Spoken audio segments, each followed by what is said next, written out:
Welcome back to the AAIA question series.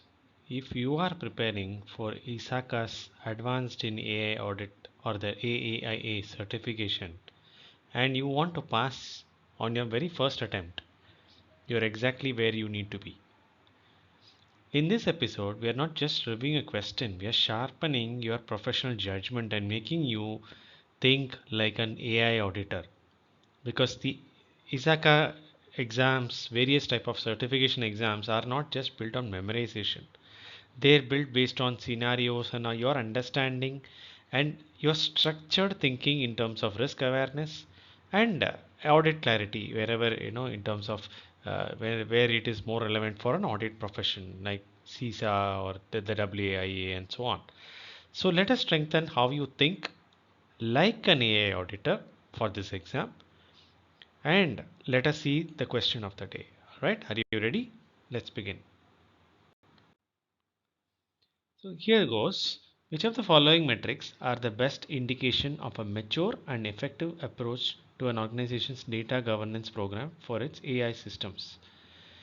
Total budget allocated to AI initiatives across all departments, number of AI models with documented data lineage, frequency of data quality audits on the organization's datasets, or is it number of AI projects completed within the last fiscal year?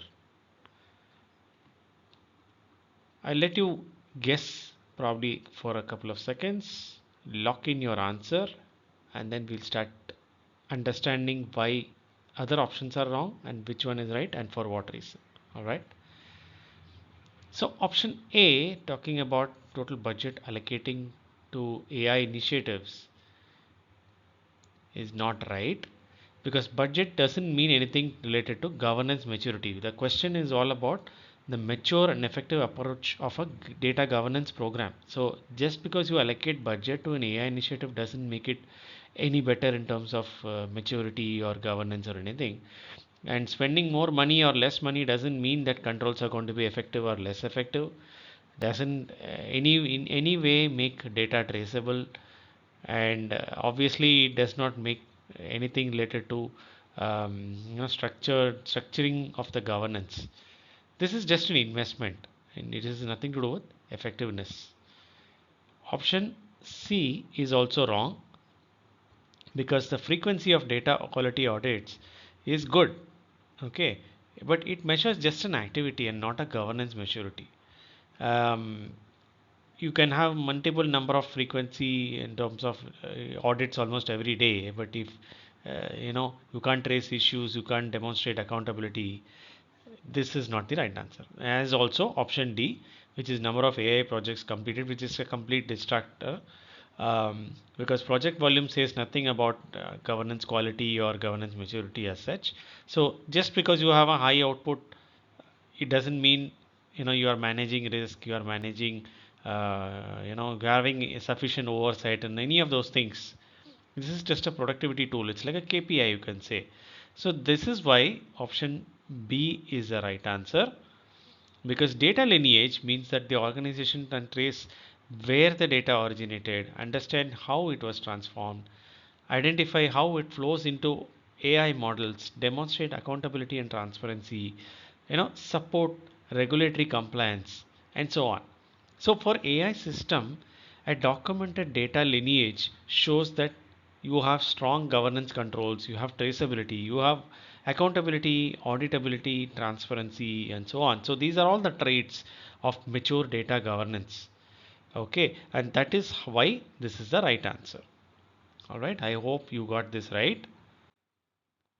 If this question helped you to answer it right or to understand and think in the way as an auditor should do for an AI exam, please do not stop here, because the AAIA exam is not just cleared by watching one video. It is cleared because you will have consistent structured practice. And this is part of a big series. There have been quite a few scenario based questions which have already come, and there are more coming in the series. Each one is designed to sharpen your audit judgment and to make you that AI auditor which is going to be putting you in really good stead in the future. So if you found value in this series, like the video, because it will not only help you, it will also help other serious professionals discover these videos. Comment, because I would love to know what your thinking process was. Um, and please do share it with any colleague, a friend, anybody who might be interested and who might be preparing for this exam or any other exam for that matter, which will put them in good stead and raise their level, the professionalism. Their future depends on how you are going to share it with them. Let us help others also pass the exam in the first attempt. So subscribe, hit the bell icon if you want to pass this exam, see this, follow the series. And I don't want you to miss any of these questions, because you never know which question is going to come in the exam, right? So one question at a time, one concept at a time. This is going to be your professional upgrade. All right, so happy auditing. I'll see you in the next question. Bye.